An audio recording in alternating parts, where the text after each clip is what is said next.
కేవలం వైరా ప్రాజెక్టుకి, వైరా నియోజకవర్గం. కానీ మీరు అన్నట్టుగా మీరు ఇందాక మీడియాతో చెప్పి మీ సమావేశంలో మాట్లాడారు.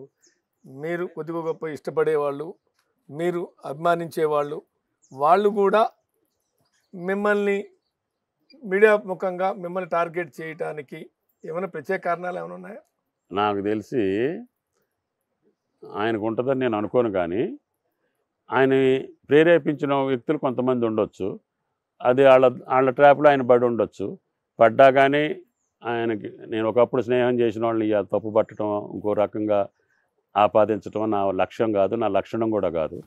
అదే వాళ్ళ విఘ్నత, వాళ్ళ యొక్క రాజకీయ నీతే తప్పితే నేను దాని గురించి పెద్దగా బాధపడను.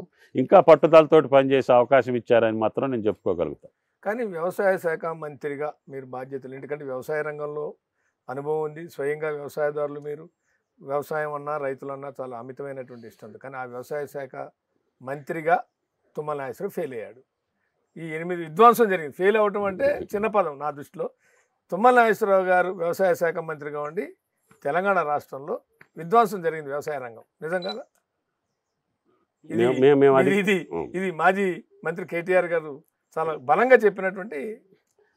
ఆయన వ్యవసాయం అనే మాట మొట్టమొదటిసారిగా వాడారు, ఆయనకి ధన్యవాదాలు.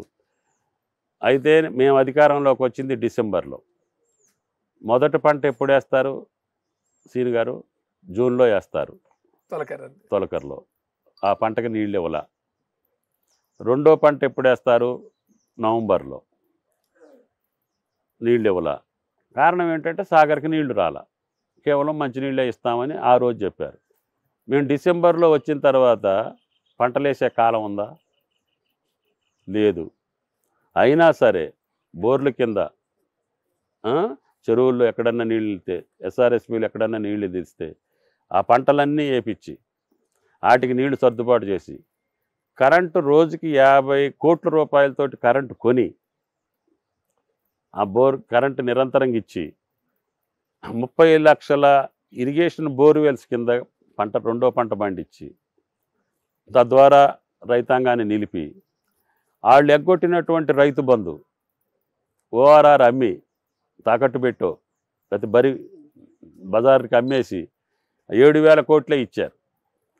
నేను మళ్ళీ వచ్చిన తర్వాత 7,565 కోట్లు రైతు బంధు నేను చెల్లించి వాళ్ళ ఖాతాలో వేసి, మొన్న మళ్ళీ రుణమాఫీ సాధ్యం కాని పరిస్థితుల్లో కూడా ముఖ్యమంత్రిని ఒప్పించి క్యాబినెట్లో చర్చించి 30,000 కోట్లు తీరుస్తాము అని చెప్పి మాటిచ్చి ఇప్పటికే 13,000 కోట్లు ఇచ్చాం.